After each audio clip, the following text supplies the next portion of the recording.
ouvindo a voz correta. Graça e paz, amados em Cristo. Eu sou Joel Nascimento e eu trago aqui uma porção da Palavra de Deus para você nesse instante. A nossa meditação de hoje está no primeiro livro dos Reis, capítulo de número 13, a partir do verso 1. Verso 17 diz: porque assim me ordenou o Senhor.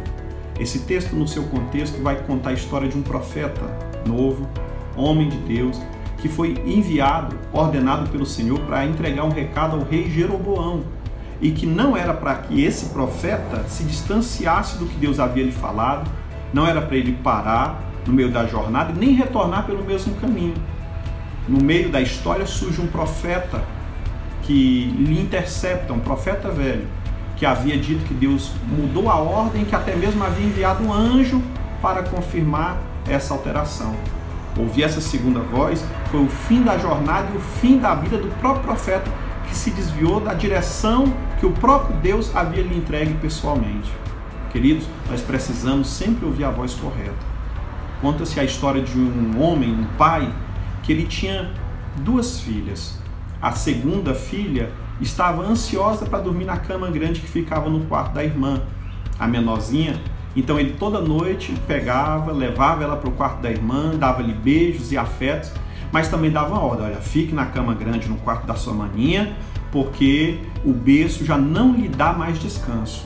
A questão era que noite após noite ele encontrava ela no corredor e tinha que levar de volta para o quarto da irmã, para a cama grande.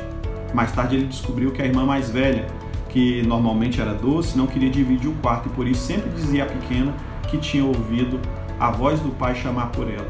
E acreditando na irmã, ela saía à procura do pai, e ele então tinha que levá-la de volta até o seu quarto, nos seus braços, embora chateado pela desobediência.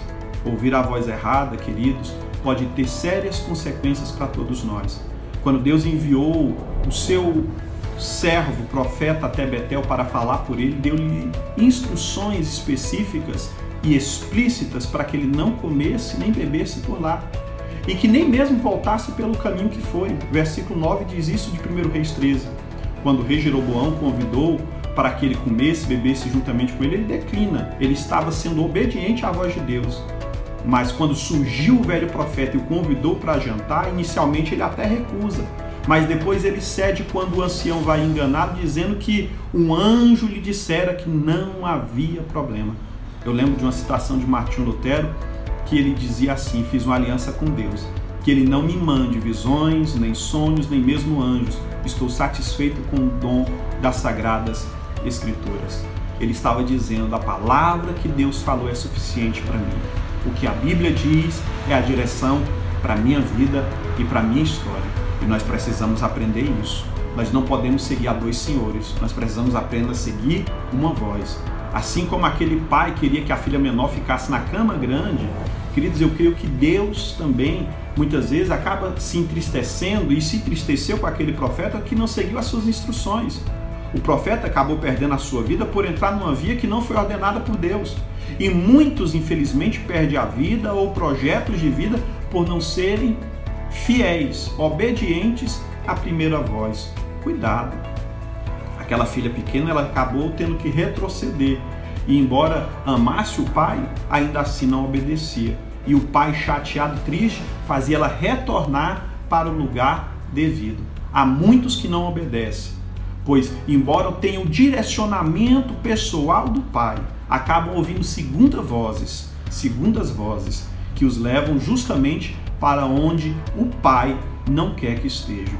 E nesse caso a vida começa a ser um contínuo retrocesso, até eles entenderem que obedecer é melhor do que o sacrificar. Como é que está a sua vida? Obedecendo ou sacrificando?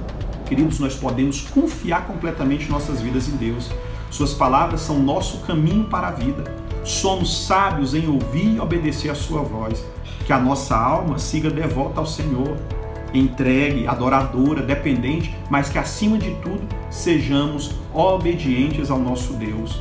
Que Deus nos guarde na fé, que nós sejamos obedientes àquilo que Ele nos fala, que o temor do Senhor habite em nós, onde quer que Ele nos tenha mandado. Que Deus te abençoe.